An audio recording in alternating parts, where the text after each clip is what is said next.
Hello, and welcome to Not Boring English. Today, I will tell a story called Alone and Free, about how sometimes it is great to be alone. This lesson is for CEFR level A2B1, and you can slow the video if the text is difficult. Alone and free. The rain started the moment I closed my front door. It hit the tiny balcony like soft, quick drums. I stood there for a full minute with my hand on the cold handle. The city lights blurred in the wet glass. I felt small, and for a moment I thought, I am alone tonight. I had moved into this apartment 3 months before. At first I was nervous. The apartment was quiet in a different way than my old home. There was no roommate to laugh in the kitchen. There was no loud TV on the couch. The quiet felt strange at first, like a blank page. But tonight, with rain and city light, the quiet felt like a choice. I made tea and wrapped my hands around the warm cup. Steam rose and fogged my glasses. The sound of the rain made a slow rhythm. I put on a playlist with soft songs I had not told anyone about. I danced alone in my living room, barefoot on the cool floor. At that moment, I felt a small, bright happiness inside me. I laughed at myself when I missed a step. It felt silly and good. In the beginning, I worried about being lonely. My phone showed messages from friends making plans. My sister called and asked if I wanted to join her on Sunday. I said no with a small pause. I did not know how to explain that I wanted to stay home. My mother sent a voice note asking if I had eaten. I sent a quick voice back. I'm okay. I'm trying something new. Her voice sounded a little worried, but she said, if you need anything, call me. I smiled and told her I would. I started small. I cooked a simple pasta and added lemon and garlic. The smell filled the kitchen. I cleaned slowly, like I was giving the apartment a gentle tour. I opened the small balcony door and let the rain air come inside. The plants on my windowsill drank the drops. I read a chapter of a book that I loved when I was young. The words felt like old friends.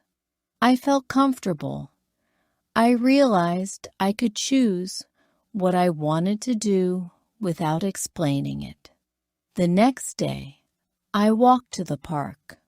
The sun was bright and the air smelled like wet earth. I sat on a bench and ate a sandwich, watching people walk their dogs. A little girl with a red hat ran past and waved to her mother. I noticed things I had not seen before. The way light moved on the pond, the small pattern of a leaf, the exact sound of a bike bell. I felt calm. I thought, maybe being alone can mean paying attention. Being alone did not mean being bored. I tried a painting kit I had bought months ago, but never opened. My first painting looked messy. I used too much blue. I felt a little frustrated. But then I laughed and painted another one. I put both on the shelf. They made the room look like a tiny gallery. I tried cooking a new recipe and failed the first time, but the second meal was delicious.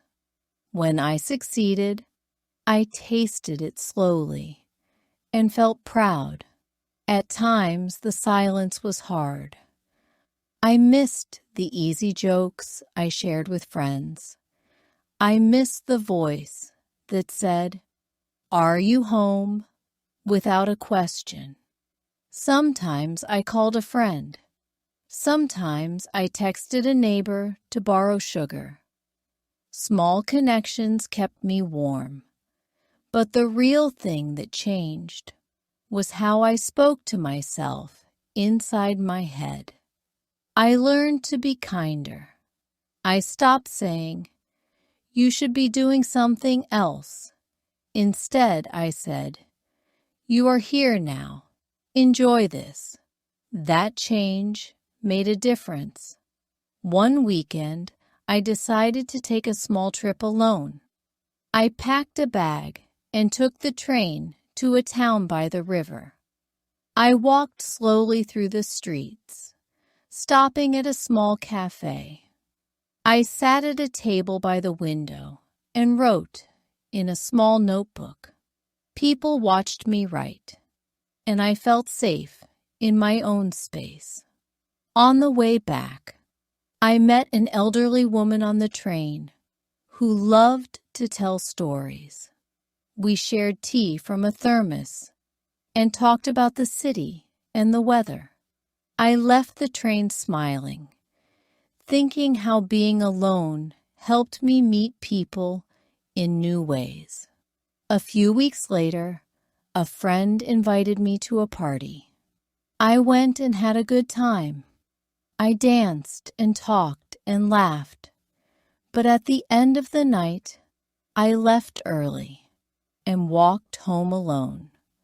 The walk was quiet and the sky was clear. I liked that I could leave when I wanted. I liked that I could enjoy a party and then enjoy being alone again.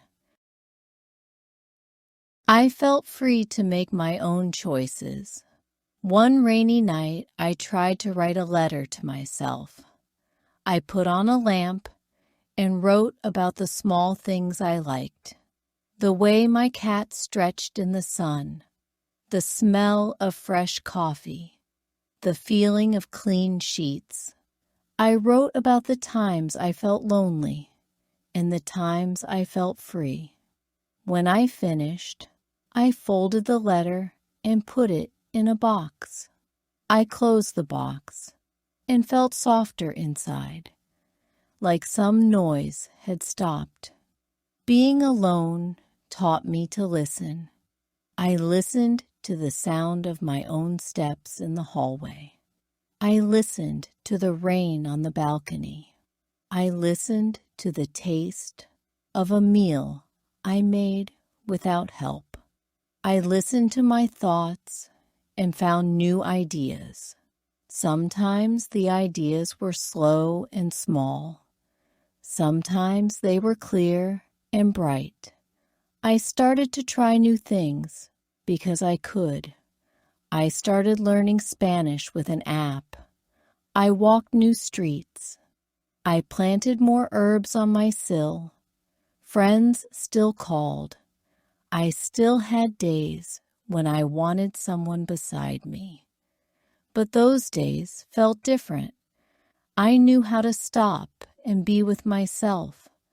I knew it was okay to say no to plans and yes to a quiet night. I knew that being alone did not mean being lonely all the time. It could mean being whole.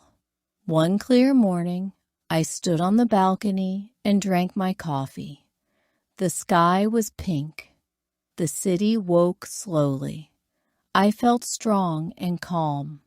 I thought about the rain the first night I felt alone and how frightened I was. Now that fear seemed small, I had learned to enjoy silence and to find joy in small things. I had learned that being alone was not empty. It was space to grow. That evening, I wrote in my notebook, "I am not lonely when I am with myself. I closed the book and looked at my small apartment. It felt lived in. It felt like mine. I smiled and felt grateful for the quiet. Sometimes I know it is great to be alone. Comprehension questions. Now, I will ask a few questions about the story to check your understanding. 1. Where did the narrator first feel alone, and what did she do that night? 2. Name 2 activities the narrator tried while she was alone. 3. What lesson did the narrator learn about being alone? Please write your answers in the comments to practice writing in English. Thank you for listening to this story on Not Boring English. Do you enjoy time alone, or do you prefer being with others? Tell me in the comments below. If you like this story, please subscribe for more simple stories and lessons